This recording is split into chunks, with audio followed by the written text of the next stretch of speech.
we have a very distinguished speaker, Her Grace Yamuna Mataji. Hari Bol. So Yamuna Mataji, she started her bhakti journey in 1991, and she is an inspiration to all Matajis, not just in Madurai, but across the entire ISKCON Sangha and beyond. So she has been pivotal in spreading preaching in Madurai, so much so that we can call the Madurai Mataji Sangha as Yamuna Mataji Sangha. That's what we hear from most of the Matajis in Madurai. So this all despite Mataji saying that she's not very comfortable or very clear when Prabhu instructed her to just preach. And one other inspiring thing about her is she listens to Prabhu's instructions as Guru Maharaj's instructions and carries it forward. Despite being from a well-to-do family and having so many servants, Mataji extensively does cooking, cleaning and all kinds of services for the pleasure of Guru and Gauranga. In fact, her kitchen service is so famous that some of her snacks have also featured in newspapers in Tamil Nadu. Right? So, and we all hear from all the Matajis that she's very, very kind to everyone. So let's welcome Yamuna Mataji with a big Gauranga. Gauranga! Hare Krishna. Om Jnana Dhimirandasya Jnananjana Salagaya Shakshurun Meditam Yena Dasmai Shri Guruve Namaha. Namo Om Vishnupadaya Krishna Prastaya Budali Srimade Jayapadaga Swami Dinamini Namaste Nama Acharya Padaya Nitaya Kirba Pradayani Gaura Gada Damadaya Nagara Gramadarine Namo Om Vishnupadaya Krishna Prastaya Budali Srimade Bhakti Vedanta Swami Nidinamini Namaste Saraswati Devi Gauravani Pracharini Nirvishesha Shunyavadi Bhashadya Deshadharini Jaya Sri Krishna Chaitanya Prabhu Nidyananda Sri Advaita Gadadara Sri Vashadi Gaur Bhakta Vrinda Hare Krishna Krishna Krishna Hare Hare Hare Rama Rama Rama Hare Hare Hare Krishna.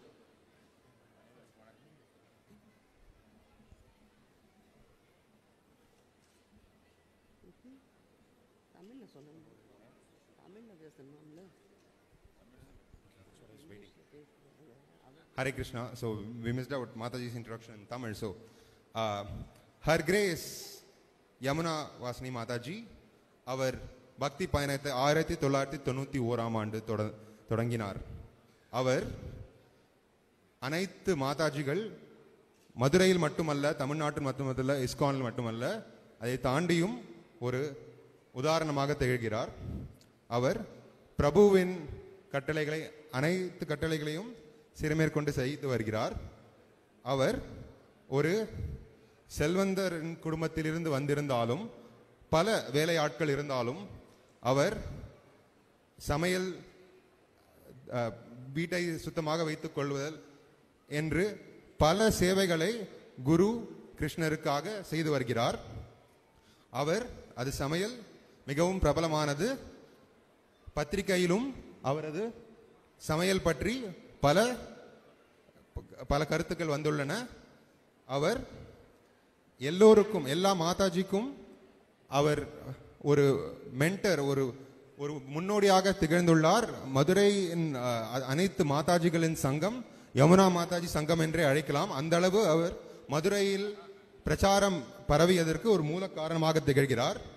அவர் அனைவருக்கும் மிகுந்த அன்போடு அவர் நடந்து கொள்வது எல்லா மாதாஜிகளும் சொல்கின்ற ஒன்று. So இத்தனை சிறப்புமிக்க யமுனா மாதாஜியை ஒரு உரத்த கௌரங்கா கூறி வரவேற்போம். கௌரங்கா. ஹரே கிருஷ்ணா. ஹரே கிருஷ்ணா.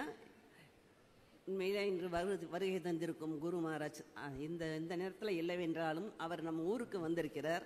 அதனால் நம்முடைய குரு மகாராஜுக்கும் மற்ற மூத்த குருமார்களுக்கும் ஆன்றோர்களுக்கும் இங்கு வந்திருக்கும் அத்தனை ஆன்மீக சகோதர சகோதரிகளுக்கும் என் முதற்கண் வணக்கத்தை தெரிவித்துக் கொள்கிறேன். ஹரே கிருஷ்ணா. கிரகஸ்த வாழ்வில் நம் பிரபுபதாவின் பங்கு, ஜெயபதா மகாராஜனுடைய பங்கு, இதை பற்றி பேசுகிறதுக்காண்டி என்னை வர சொன்னாங்க. முதல்ல நான் வந்து இஸ்கான் அப்படிங்கிற உள்ளே வந்தது எப்போன்னா, நானும் எங்கள் பிரபுவும் இருந்தோம், வீட்டில் இருந்தோம். நான் சாதாரணமாக நான் வந்து எப்படி பேசுவேன்னா வீட்டில் உள்ள மாதிரி தான் பேசுவேன். அதனால் அது கொஞ்சம் நீங்கள் சகிச்சுக்கோங்க. நாங்கள் வீட்டில் இருக்கும்போது முதல்ல அருள் திரு சங்குதாரிதாஸ் எங்கள் வீட்டுக்கு வந்திருந்தார். நாங்கள் வந்து கிருஷ்ணரை பற்றி உங்களுக்கு சொல்ல வர்றோம் அப்படின்னு சொல்லும்போது நான் சொல்லியிருந்தோம், வடக்கு மாசி வீதியில் நாங்கள் இருக்கோம், எங்கள் வீட்டுக்கு பக்கத்துலேயே கிருஷ்ணன் கோயில் இருக்குது, அதில் நீங்கள் வேறு கிருஷ்ணரை பற்றி தனியாக என்ன சொல்ல போகிறீங்க அப்படின்னு நாங்கள் கேட்டோம். உடனே அவர் சொன்னார், எல்லாரும் பக்தி பண்ணுறாங்க, ஆனால் ரேண்டமாக பண்ணுறாங்க, ஆனால் அதை ஆர்கனைஸ்டாக பண்ணணும்னா அதுக்கு ஒரு வழிகாட்டி வேணும், அதை பற்றி உங்களுக்கு சொல்கிறதுக்காண்டி வந்திருக்கோம். முக்கியமாக நாங்கள் வீட்டுக்கு வந்தால் உங்களுக்கு பகவத்கீதை சொல்லி தருவோம் அப்படின்னாங்க. இந்த பகவத்கீதை படிக்கணும். சின்ன வயசில் ஸ்கூலில் என்ன இந்து மக்களுடைய புனித நூல் என்ன அப்படின்னா பகவத்கீதைன்னு ஆன்சர் பண்ணியிருப்போம். அப்போ அதை படிக்கணுங்கிற ஆர்வம் வந்து சின்ன வயசுலேருந்து இருந்தது. அப்போ அவர் சொல்லி தருவார் அப்படின்னு சொன்ன உடனே சரிங்க வாங்க பிரபு அப்படின்னு நாங்கள் சொல்லிட்டோம். அப்போ அவர் என்ன சொன்னாருன்னா, ரொம்ப அற்புதமான ஒரு வார்த்தை, இது வந்து உங்கள் பிரபுக்கு மட்டும் கிளாஸ் கிடையாது, உங்கள் குடும்பத்துக்கே கிளாஸு. ஏன்னா கிரகஸ்தா வாழ்க்கையில் எல்லாரும் ஃபாலோ பண்ண வேண்டியது இந்த கிருஷ்ண உணர்வு. அதனால் நீங்கள் எல்லாருமே வீட்டில் ஃப்ரீயாக இருக்க நேரம் சொல்லுங்கள், அந்த நேரத்தில் நான் வந்து கிளாஸ் எடுக்கிறேன் அப்படின்னார். எங்கள் பிரபுக்கு நாங்கள் வீட்டில் தான் இருக்கோம், எங்கள் பிரபுக்கு நேரம் இருக்கணும் இல்லையா. டெய்லி கடையடிச்சு 10:30 மணிக்கு தான் வருவார். உடனே இவர் என்ன சொல்லிட்டார், சரிங்க பிரபு, சனிக்கிழமை ராத்திரி 10:30 மணி, காலையில் 10:30 மணி இல்லை, ராத்திரி 10:30 மணி, ராத்திரி 10:30 மணிக்கு நீங்கள் வந்து கிளாஸ் எடுங்க அப்படின்ட்டார். சரி அப்படின்னு சொல்லிட்டு அவர் அதுக்கு ஒத்துக்கிட்டார். உண்மையிலே பார்த்தீங்கன்னா கிருஷ்ண பக்தர்கள் வந்து எந்த அளவு கருணையோட மற்றவங்கள கிருஷ்ண உணர்வுக்கு கொண்டு வரணும்னு சொல்லிட்டு அவங்க பாடுபடுறாங்க. அப்போ அவர் ஒத்துக்கிட்டார், வந்துட்டார். 10:30 மணிக்கு வந்துட்டார். வந்து அழகாக சின்ன ஒரு டேபிளில் கிருஷ்ணனுடைய படம் வச்சு, அவர் பிரபுபதா படம் கொண்டு வந்திருந்தார், அதையும் வச்சு பூஜை பண்ணி நாங்கள் கீர்த்தன் பண்ண ஆரம்பிச்சிட்டார். இஸ்கானில் எனக்கு ரொம்ப ரொம்ப பிடிச்சது என்னென்னா கீர்த்தன் தான். அல்ல ஃபஸ்ட்டு கீர்த்தன் பண்ணும்போது ரொம்ப அழகாக இனிமையாக பாடினார். அந்த ராத்திரி 10:30 மணிக்கு கீர்த்தன் பண்ணும்போது எப்படி இருக்கும், ரொம்ப சைலண்ட்டாக இருக்கும், தெருவே சைலண்ட்டாக இருக்கும். அது அப்படியே மனசை கவர்ந்துச்சு. அதுக்கப்புறம் கொஞ்சம் கொஞ்சமாக எங்கள் கடை பிள்ளைகளையும் கூட்டிகிட்டு வர ஆரம்பித்தோம். பார்த்தா கீர்த்தன் ஹெவியாக இருக்குது. ஒரு மிருகண்டதாஸ்னு ஒரு வெளிநாட்டு பக்தர் ஒருத்தர் எங்கள் வீட்டில் தங்கி இருந்தார். உடனே அவர் என்ன பண்ணிட்டார், நல்ல மியூசிக் எல்லாம் போட்டு கீர்த்தன் பண்ண உடனே நிறைய குழந்தைகள், அதாவது நிறைய பிள்ளைகள், கடை பிள்ளைகள்லாம் வர ஆரம்பிச்சிட்டாங்க. பார்த்தா கீர்த்தன் ரொம்ப லாங்காக போனோம்னு கிளாஸ் முடியறதுக்கு ராத்திரி 12:30 மணி ஆயிடுச்சு. 12:30 மணி ஆயிடுச்சு அப்படின்னு சொல்லிட்டா, நாங்கள் எதுக்காண்டி சனிக்கிழமை வச்சோங்கிற இதை நான் சொல்லிடுறேன். ஏன்னா சனிக்கிழமை லேட்டாக படுத்தாலும் ஞாயிற்றுக்கிழமை லேட்டாக எதிரிக்கலாம் இல்லையா, அதுக்காண்டி தான் சனிக்கிழமை வச்சது. ஆனால் அவர் சொல்லிட்டாரு, என்ன சொன்னாருன்னா, சனிக்கிழமை நான் என்னதான் லேட்டாக போனாலும் நான் மங்களாரத்திக்கு நான் எந்திரிக்கணும், இங்கே 4:30 மணிக்கு மங்களாரத்தி, அதனால சனிக்கிழமை காலையில் வச்சுக்கிறோம் அப்படின்ட்டு. சரின்னா அப்புறம் சனிக்கிழமை காலையில் பஜன் வச்சோம். எங்கள் சமூகத்தில் உள்ளவங்களாம் வந்தாங்க. அவங்க என்ன நினச்சிக்கிட்டாங்கன்னா, இந்த இஸ்கான்ங்கிறது உங்கள் சமூகத்துக்கு மட்டும்தான், பக்கத்தில் நாங்கள் எல்லாரையும் கூப்பிடுவோம், வாங்க பஜனுக்கு வாங்கன்னு. அவங்க வரமாட்டாங்க. அப்போ நீங்கள் உங்கள் சமூகத்தில் உங்கள் ஆளுகளை தான் கூப்பிட்றீங்க, எங்களையெல்லாம் கூப்பிட வேணாம் அப்படின்ட்டு அவங்க சொல்லிட்டாங்க. நாங்கள் சரி வர்ற வரைக்கும் வர்றவங்களாம் வரட்டும்னு சொல்லிட்டு நாங்கள் பஜன் பண்ண ஆரம்பித்தோம். எவ்ரி சாட்டர்டே நாங்கள் வீட்டில் பஜன் வைக்க ஆரம்பித்தோம். கொஞ்சம் கொஞ்சமாக படிக்கும்போது அவர் சொல்லிட்டார், அப்போ தான் ராதா மதுராபதி கோயில் கட்ட அவருக்கு வந்து சான்ஸ் கிடச்சிச்சு. அந்த நேரத்தில் அவர் சொல்லிட்டார், நீங்கள் வந்து நீங்களே கிளாஸ் கொடுத்துருங்களேன் அப்படின்னு எங்கள் பிரபுவை சொல்லிட்டோம். உடனே பிரபு சொல்லிட்டார், எனக்கு பகவத்கீதை பற்றி அந்த அளவு தெரியாதே அப்படின்னு சொல்லும் போது எங்களுக்கு ஒரு அற்புதமான ஒரு பக்தர் உதவி செஞ்சார், ரத்ன பகு கௌரதாஸ். அவர் வந்து என்ன செஞ்சாருன்னா, வந்து பகவத்கீதையில் ஒரு ஸ்லோகம் சொல்லி கொடுப்பார். நாங்கள் என்ன பண்ணுவோம், அதை டேப் ரிகார்டரில் பதிஞ்சு வச்சுக்கிடுவோம். அதை ஒரு வாரம் பூரா கேட்டு அடுத்த வாரம் அந்த ஸ்லோகத்தை கிளாஸ் கொடுத்துருவோம். இப்படி தான் வட்டா நாங்கள் செஞ்சோம். அப்படியே கொஞ்சம் கொஞ்சமாக பகவத்கீதையை படிக்க ஆரம்பித்தோம். அப்போ அவர் எங்களை ஒரு டூர் கூட்டிகிட்டு போனார் மாயாப்பூருக்கு. எந்த நேரம்னா கௌர பூர்ணிமா போகும்போது, அந்த கௌர பூர்ணிமா அன்னைக்கு பார்த்தீங்கன்னா காலையிலேருந்து எல்லாருமே விரதம் இருக்கணும். ஃபஸ்ட் டைம் விரதம் இருக்கிறோம் நாங்கள், விரதம் இருக்கணும். ஆனால் நல்ல சைத்தன்ய சரித்தாமிரத்தை பற்றி கிளாஸ் நிறையா நடக்குது.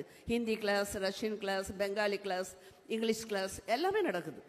அப்போ எங்களுக்கு வந்து ஏதோ இங்கிலீஷ் தான் ஏதோ கொஞ்சம் தெரியும், மற்றதெல்லாம் ஒன்றுமே தெரியாது. அதனால் பேசாமல் இங்கிலீஷ் கிளாஸில் போய் உட்காந்துட்டோம். பக்தி புருஷோத்தம் மகாராஜ் கிளாஸ் எடுத்துகிட்டு இருக்கார். எல்லாம் எடுத்துகிட்டு இருக்கும்போது பார்த்தா நான் சுற்றி பார்த்தேன், கொஞ்சம் பேர் தூங்கிக்கிட்டு இருந்தாங்க. எனக்கு தூக்கம் வரல, இருந்தாலும் எனக்கு புரியலை. ஏன்னா நம்ம தமிழ்நாட்டில் வந்து கிருஷ்ணரை பற்றி மட்டும்தான் எங்களுக்கு தெரியுமே ஒழிய சைத்தன்ய மகாபிரபுவை பற்றி எதுவுமே எங்களுக்கு தெரியாது.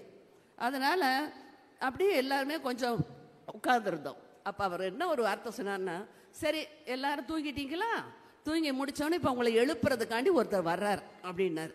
யார் வர்றா அப்படின்னு பார்த்தா நம்ம குரு மகாராஜ் அங்கே நடந்து வந்துட்டு இருக்கார். குரு மகாராஜ் வந்த உடனே எல்லாம் ஒரே சந்தோஷம், அத்தனை பேர் கைதட்டி வரவேற்றாங்க. வந்து கிளாஸ் கொடுத்துட்டு ரொம்ப அற்புதமாக கிளாஸ் கொடுத்தார்.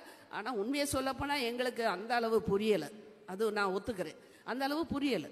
ஆனால் கிளாஸ் முடிஞ்சவன ஒரு வார்த்தை சொன்னார் குரு மகாராஜ், அது எனக்கு இன்னைக்கு மனசில் நிற்குது.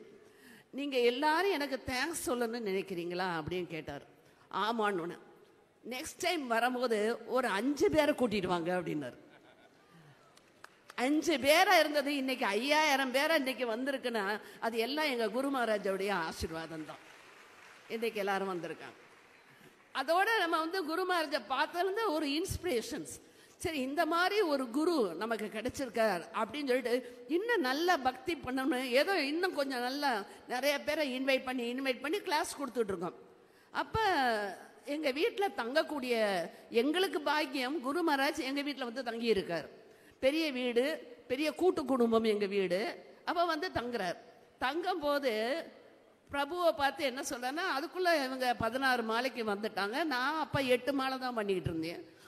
பிரபுவை பார்த்து சொன்னார், நீங்கள் என்ன பண்ணுங்கன்னா உங்கள் சமூகத்தில் உள்ளவர்களுக்கெல்லாம் இந்த கிருஷ்ண பக்தியை கொடுங்க. நேற்று சொன்னார் இல்லையா குரு மகாராஜ், நீங்கள் யாரை பார்க்குறீங்களோ அவங்களுக்கெல்லாம் நீங்கள் கிருஷ்ண, ஆனால் நீங்கள் போய் சொன்னீங்கன்னா அவங்க என்ன நினைப்பாங்களாம், அவரும் வியாபாரம் பண்ணுறார், அவரும் குடும்பம் வச்சிருக்கார், அவரும் குழந்தைகளை படிக்க வச்சிருக்கார், அப்போ அவரும் ஃபாலோ பண்ணுறாருன்னா அப்போ நம்மளால ஏன் ஃபாலோ பண்ண முடியாது அப்படின்னு சொல்லிட்டு நினைப்பாங்க.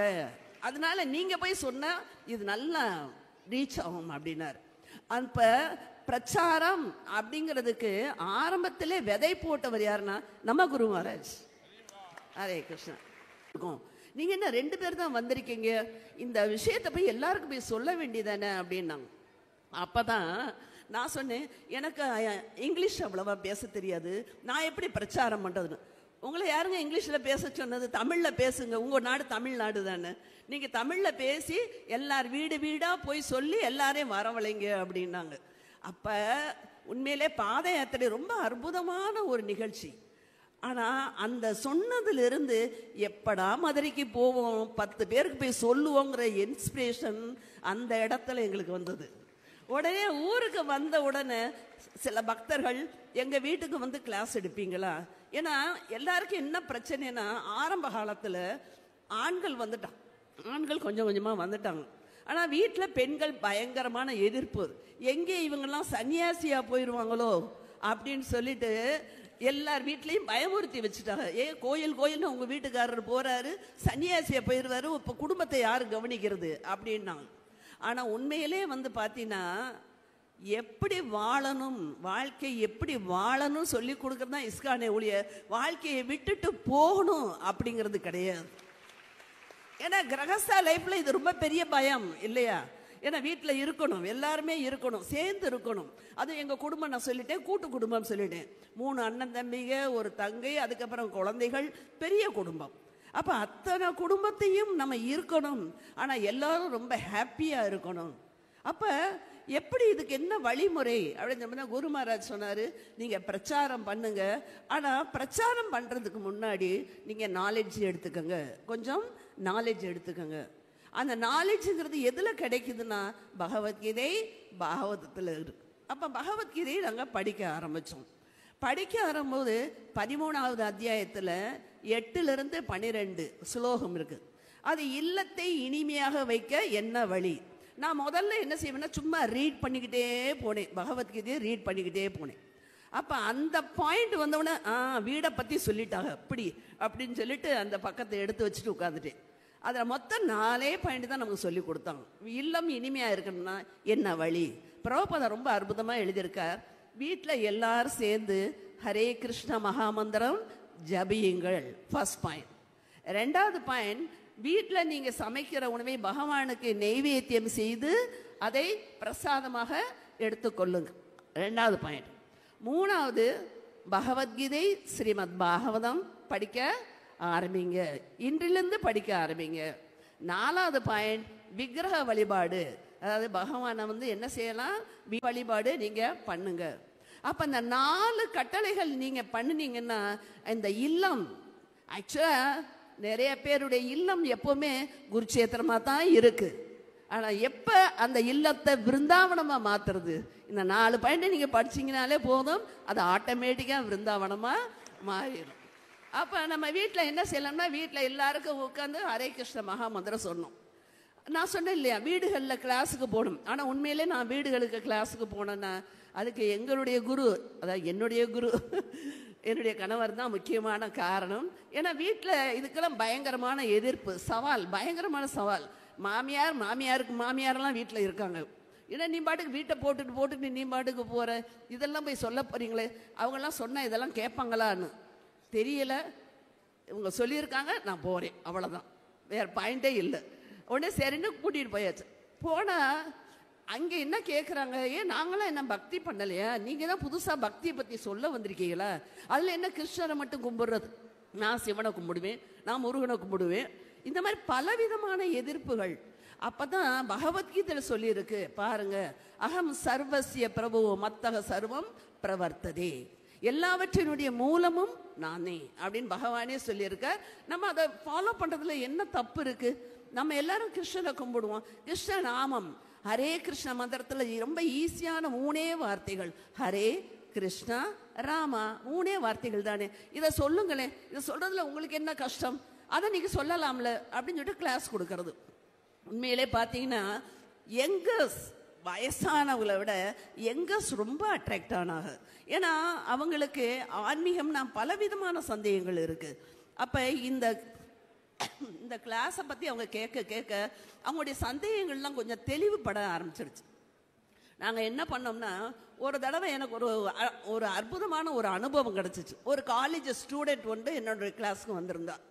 அவள் சொன்னால், நீங்கள் பேசுகிறதுனால எனக்கு ரொம்ப பிடிச்சிருக்கு, எங்கள் குடும்பத்துலேயும் நாங்கள் ஃபாலோ பண்ணணும்னு ஆசைப்படுறோம், அதனால் எங்கள் வீட்டுக்கு கிளாஸ் எடுப்பீங்களா அப்படின்னு அவள் கேட்டிருந்தா. சரி அப்படின்னு சொல்லிட்டு, நான் உங்கள் வீட்டுக்கு நான் வர்றேன்ப்பா அப்படின்னு நான் சொல்லிட்டேன். அவளும் சொன்ன கேள்விக்கு பதில் என்னடனா, சனிக்கிழமை சாயந்தரம் வாங்க, அன்றைக்கி தான் நான் காலேஜ் முடிஞ்சு வந்துடுவேன், உங்களுக்கு நான் பார்த்துருவேன் அப்படின்ட்டான். சரி அப்படின்னு. அடுத்த நாள் எங்கள் வீட்டில் எங்கள் பாட்டி என்ன சொன்னாங்க, நீ என்ன 20 வயசில் நீ ஆன்மீகத்துக்கு போகிறேங்கிற, இதெல்லாம் 60 வயசுல போகணும், இப்போவே வா நீ போகணும் அப்படின்னு எங்கள் பாட்டி சொல்கிறாங்க, நான் என்ன பண்ணுறது அப்படின்னு அவள் கேட்டாள்.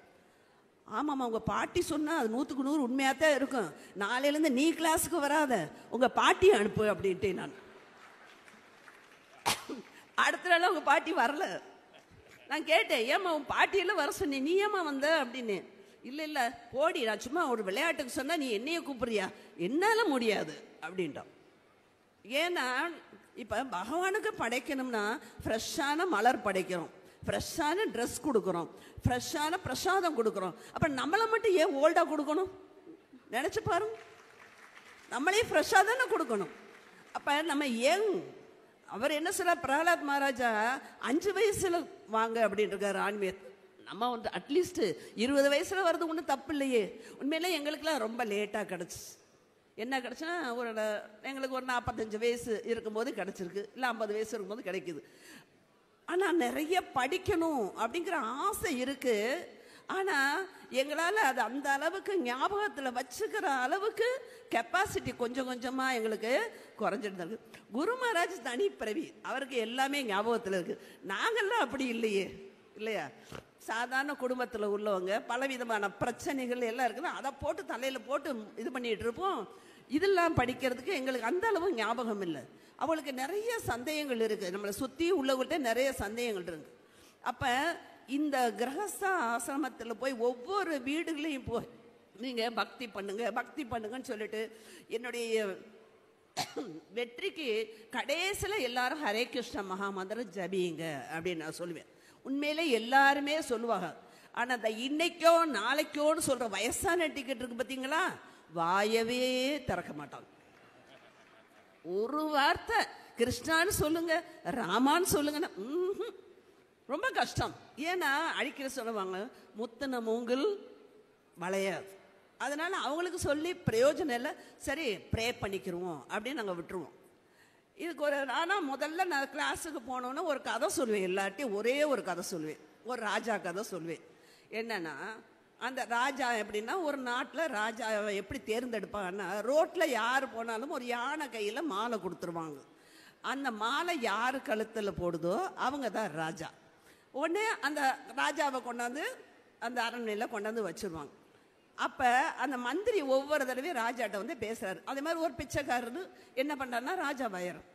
அப்போ மந்திரி வந்து பேசுகிறாரு, நானும் எல்லா ராஜாக்கிட்டையும் சொன்னேன், ஒருத்தர் கூட என் பேச்சை கேட்கவே இல்லை, நீங்களாச்சும் கேட்பீங்களா அப்படின்னு கேட்குறாரு. என்னப்பா அப்படி சொல்லு அப்படின்னு சொல்லிட்டு இந்த ராஜா கேட்குறாரு. உங்களுக்கு 5 வருஷம் நீங்கள் இந்த ராஜ்யத்தில் இருக்கலாம், என்ன வேணாலும் அனுபவிக்கலாம். ஆனால் 5 வருஷம் முடிஞ்ச பிறகு உங்களை கொண்டு போய் ஒரு தீவு, யாருமே ஆள் இல்லாத தீவில் கொண்டு போய் விட்டுட்டு வந்துடுவாங்க. உங்களுக்கு இங்கே சாப்பாடு கிடைக்காது, ஒன்றும் கிடைக்காது. அந்த தீவுலேயே நீங்கள் இறந்து போயிடுவீங்க. இதுதான் இந்த ஊரோட வழக்கம் அப்படின்ட்டார்.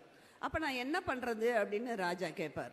அப்போ தான் அவர் மந்திரி சொல்வார், நீங்கள் 5 வருஷம் நீங்கள் சொல்கிறது அவங்க கேட்பாங்கல்ல, அந்த நேரத்தில் நீங்கள் அந்த தீவை என்ன செஞ்சிருங்க, நல்லா செழிப்பாக்கிருங்க, அங்கே மக்களை கொண்டு விடுங்க, அங்கே வீடுகளை கட்டுங்க, அங்கே ஒரு அரண்மனையை கட்டிக்குங்க.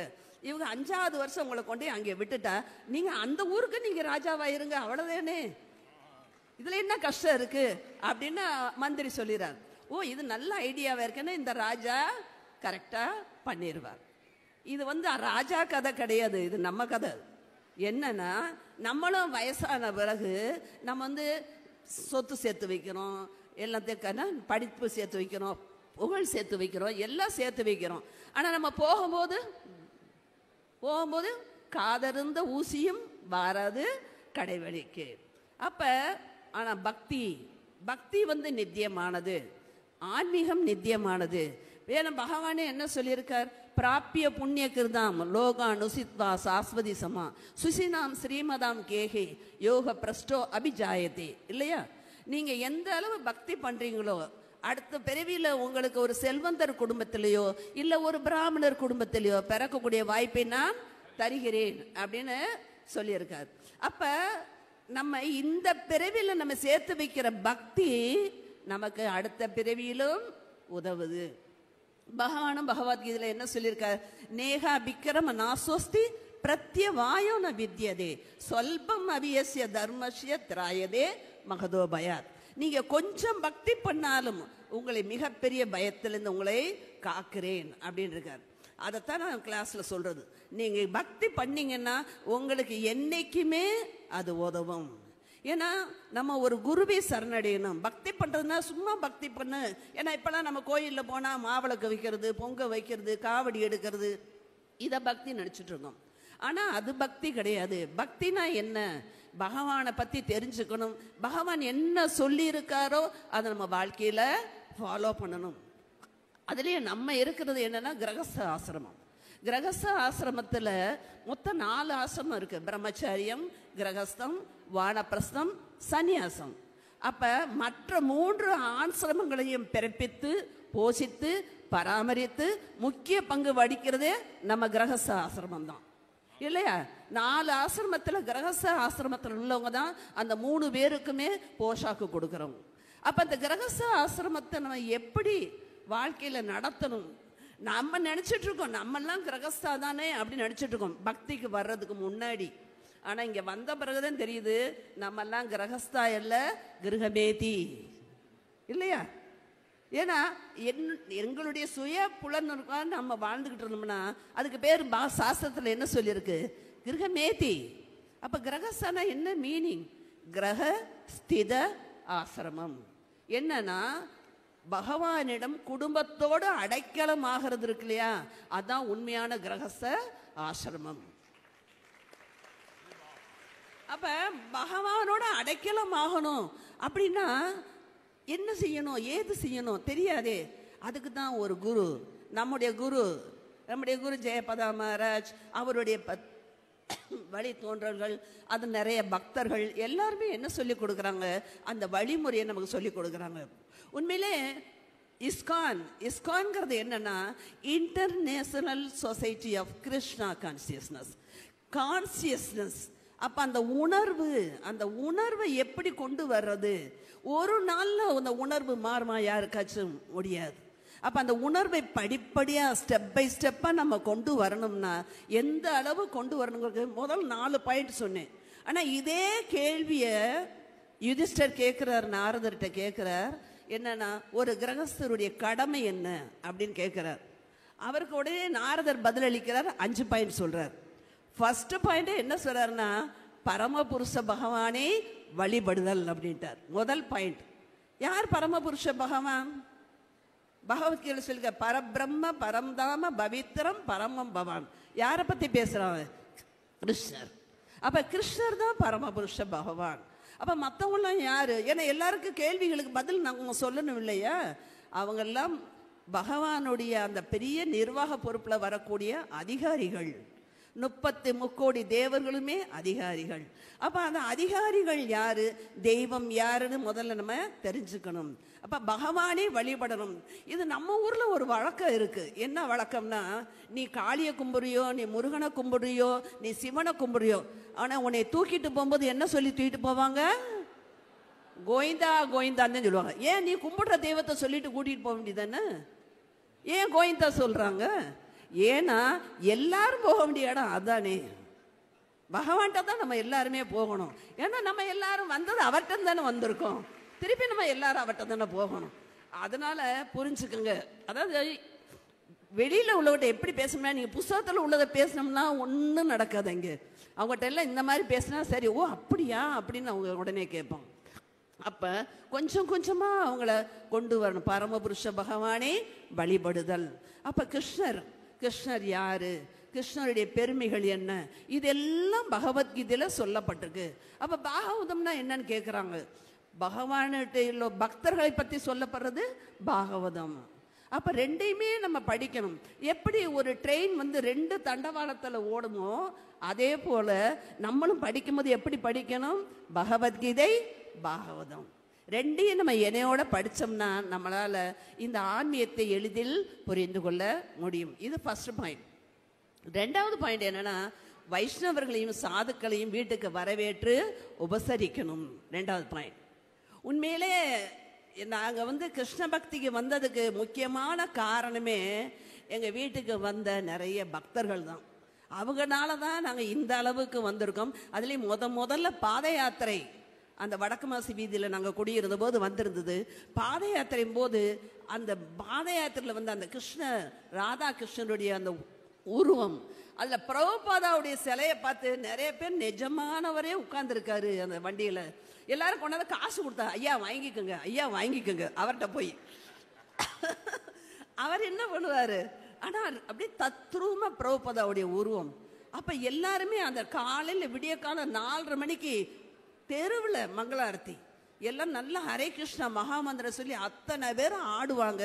உடனே அந்த தெருவில் உள்ள அத்தனை பேருமே ரொம்ப ரசிப்போட அவங்களும் சேர்ந்து ஆடுவாங்க. அவங்களுக்கு ஒன்றும் தெரியாது, ஆனால் அவங்களும் என்ன செய்யறாங்க, ஏன்னா கிருஷ்ண பக்திங்கிறது எப்படின்னா அது ஒரு வைப்ரேஷன்.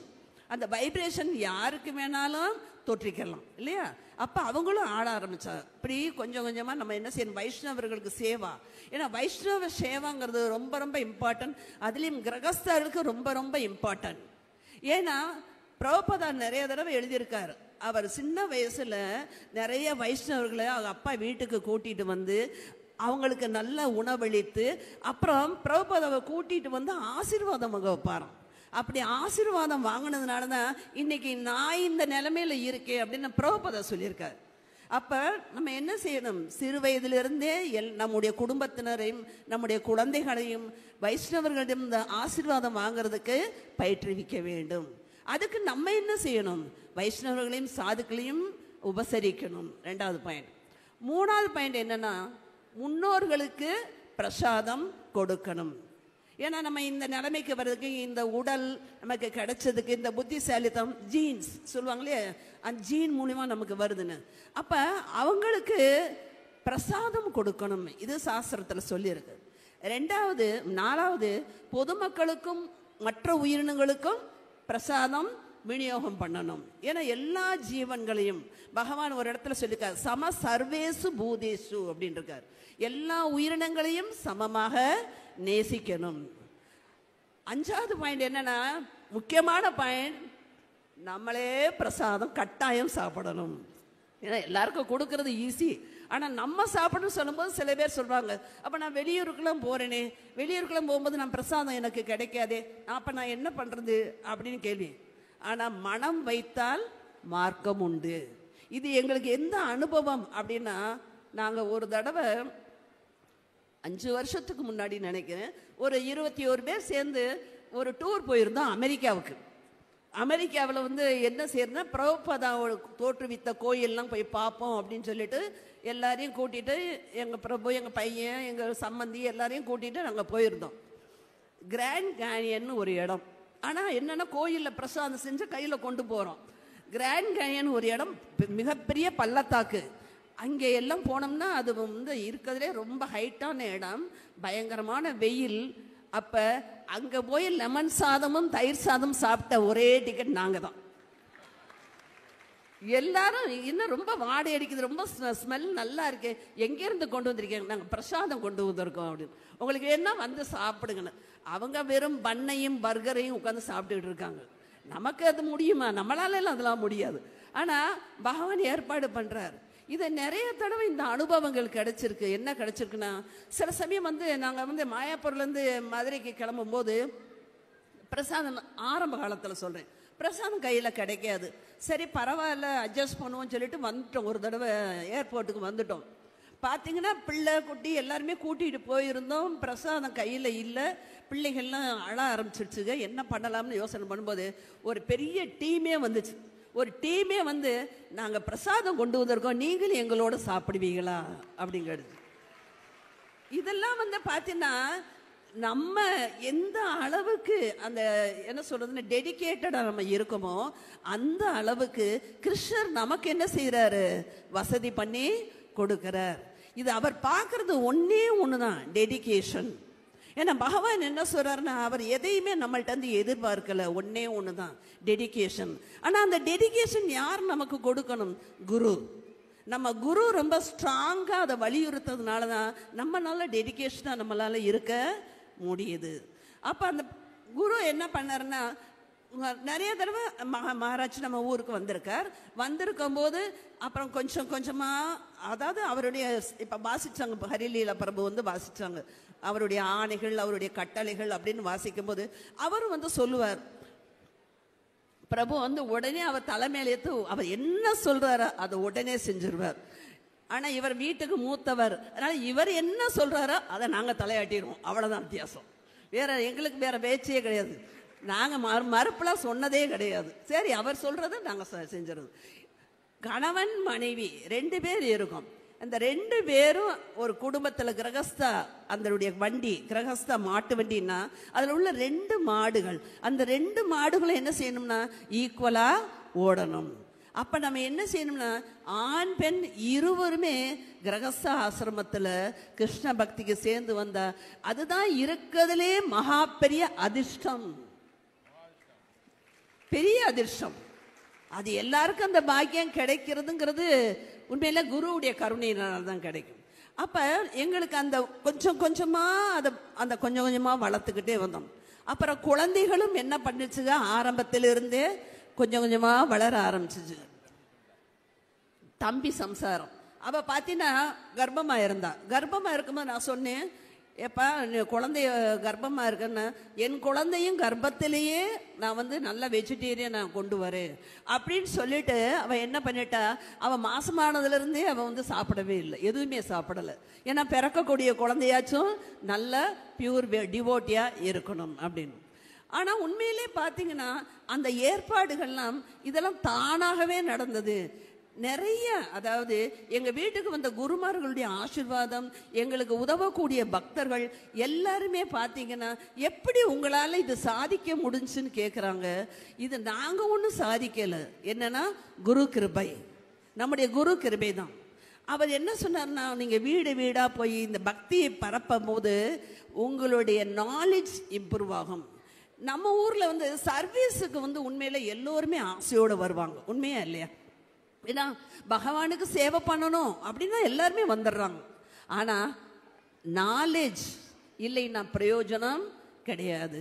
வெறும் சர்வீஸ் மட்டும் பண்ணிட்டு இருந்தா அது சென்டிமெண்டலா போயிடும். அப்ப நாலேஜ் நம்ம வேணும். ஆனா அதே சிம்டல் சில பேர் என்ன செஞ்சுக்கிறாங்க, நாலேஜ் எடுத்துக்கிறாங்க, ஆனா சர்வீஸுக்கு வர மாட்டேங்கிறாங்க. அப்படி சர்வீஸுக்கு வரலைன்னா அது வெறும் மனக்கற்பனையில தான் அவங்க இருப்பாங்களே ஒழிய பிரயோஜனம் கிடையாது. நாலேஜும் வேணும், சர்வீஸும் வேணும், ரெண்டும் ஈக்குவலா நமக்கு இருக்கணும். உண்மையிலே இது பார்த்தீங்கன்னா இது பெரிய ப்ராஜெக்ட். நான் எங்கள் கிளாஸ்ல ஒரே ஒரு கேள்வி கேட்பேன், யானையை எப்படி சாப்பிடலாம் அப்படின்னு கேட்பேன். யாருக்காச்சும் ஆன்சர் தெரிஞ்சா சொல்லலாம். யானையை எப்படி சாப்பிடலாம்? கொஞ்சம் கொஞ்சமாக ஆன்சர். அதே மாதிரி கிருஷ்ண பக்திங்கிறது பெரிய ப்ராஜெக்ட், பெரிய இது. அதை நம்ம வந்து நம்மளால ஹை இதுக்கு நம்மளால வர முடியாது. ஸ்டெப் பை ஸ்டெப்பா தான் நம்மளால வர முடியும். அதனாலதான் அடிப்படை என்னன்னா பகவானுடைய மகா மந்திரம், அதுதான் இம்பார்ட்டன்ட். ஃபர்ஸ்ட் வந்து ஹரே கிருஷ்ண மகா மந்திரம் தான். இப்ப நிறைய அதுல உண்மையிலே கொரோனா வந்து எல்லாருக்கும் கெடுதல் விளைவிச்சிச்சு. ஆனா எங்களுக்கு ரொம்ப ரொம்ப நன்மை கொடுத்தது கொரோனா தான். ஏன்னா நிறைய ஆன்லைன் கிளாஸ் அப்பதான் நாங்க எடுத்தோம், நிறைய பக்தர்கள் உருவானதும் அப்பதான். ஏன்னா ஆன்லைன்ல எல்லாரும் அவங்கவுங்க வீட்டில் இருக்காங்க. வீட்டில் இருக்கும்போது நல்ல விஷயங்களை கேட்கலாம் இல்லையா? அப்ப நல்ல விஷயங்கள் இருக்குன்னா பகவத்கீதையை விட நல்ல விஷயம் வேற இருக்கா என்ன? அப்ப எல்லாருக்கும் ரெகுலரா பகவத்கீதை எடுக்க ஆரம்பிச்சோம், பாகவதம் எடுக்க ஆரம்பிச்சோம். ஆட்டோமேட்டிக்கா பக்தர்கள் ஆயிட்டாங்க. இப்ப கொரோனா முடிஞ்ச உடனே எல்லாருமே இப்ப பக்தர், இப்ப இன்னைக்கு வந்து நாளைக்கு தீட்சை எடுக்கிறாங்க நிறைய பேர், 25 பேர் அதுக்கு முன்னாடி எடுத்திருக்காங்க. எல்லாருமே கொரோனாவில் வந்த அவ்வளவு டிவோட்டிகள் தான்.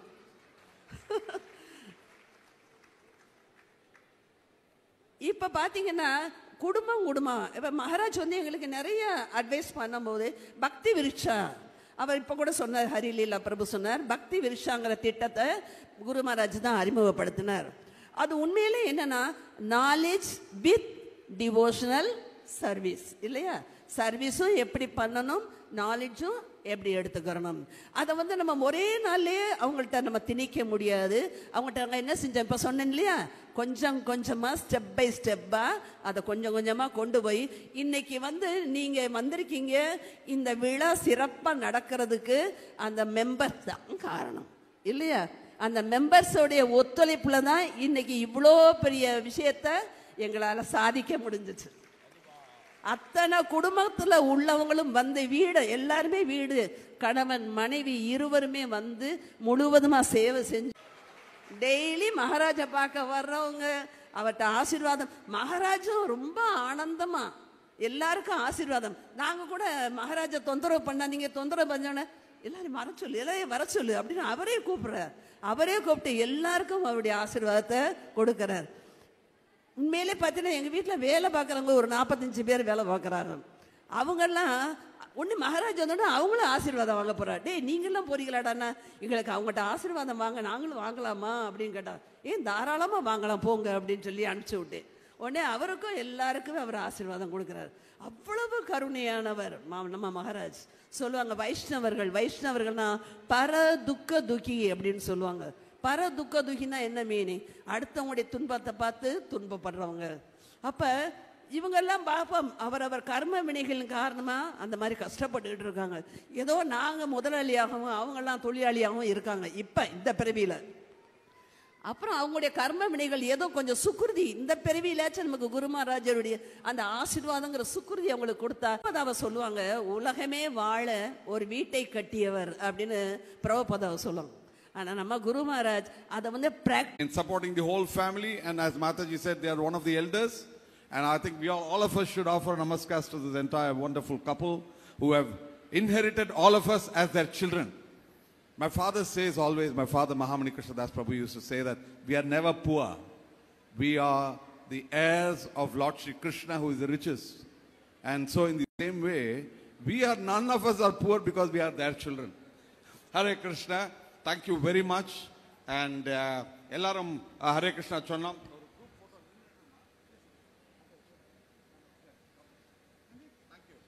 I think every one of the members in the family are preachers. And I think that's exactly how we need to be in the modern day. In the modern day, having a joint family with 3 brothers and all their children and all their sambandhis is very rare. I think this is a family that all of us need to emulate and pray for having something like that in our own houses. This is a historic moment, and I'm suggesting that they should actually record this, have the English subtitles, and this should go viral. Hare Krishna. Thank you very much.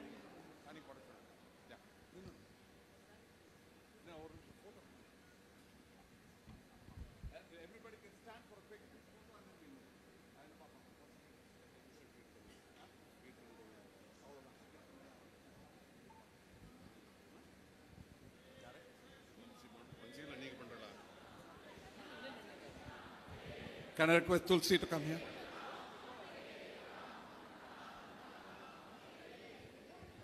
The Mridanga.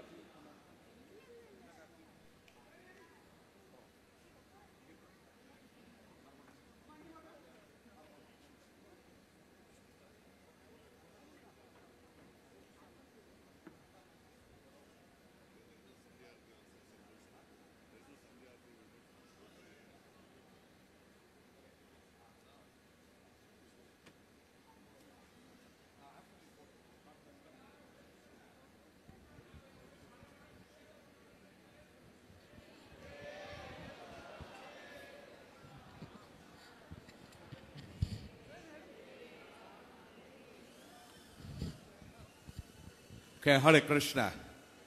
So what an amazing family again. Thank you very much for actually inviting all of us inga Guru Agnyakku engala kooptu ivlo gnyanam kuduthadukku or aagya kuduthadukku romba thanks. Namaskaram. Hare Krishna. Guru Maharaj is very near all of us. Guru Maharaj is coming. I'm sure Guru Maharaj would have liked to hear Mataji's lecture also. So Guru Maharaj is very soon here. I would request எல்லாரும் கொஞ்சம் அமைதியா இருந்து ஒரு கொஞ்சம் சாந்தியா இருந்தோம்னா இப்போ குரு மகாராஜ் வரும்போது வந்து அவர் லெக்சர் கேட்கறதுக்கு யூஸ்ஃபுல்லா இருக்கும். இப்போ வந்து என்ன பண்ண போறோம்னா இப்போ குரு மகாராஜ் வந்ததுக்கு அப்புறம் குரு மகாராஜ் ஒரு லெக்சர் கொடுப்பார். அப்புறம் கொஞ்சம் தேங்க்ஸ் கிவிங் இருக்கும். யாரெல்லாம் இந்த ஈவெண்ட்டை நடத்தினாலோ லீடர்ஸ் அவங்களுக்கு எல்லாருக்கும் சேர்ந்து ஒரு தேங்க்ஸ் கிவிங்கை முடிச்சுட்டு கடைசியில் இன்னைக்கு ஒரு வில்லு பாட்டு ஒரு கல்ச்சுரல் ப்ரோக்ராம் இருக்கு. எல்லாரும் இருந்து கல்ச்சுரல் ப்ரோக்ராமையும் பார்த்துட்டு டின்னரை சாப்பிட்டுட்டு அதுக்கப்புறம் தான் பிரசாதம் சாப்பிட்டுட்டு அப்புறம் தான் கிளம்பணும்னு ஒரு ஆசை. தேங்க்யூ. ஹரே கிருஷ்ணா.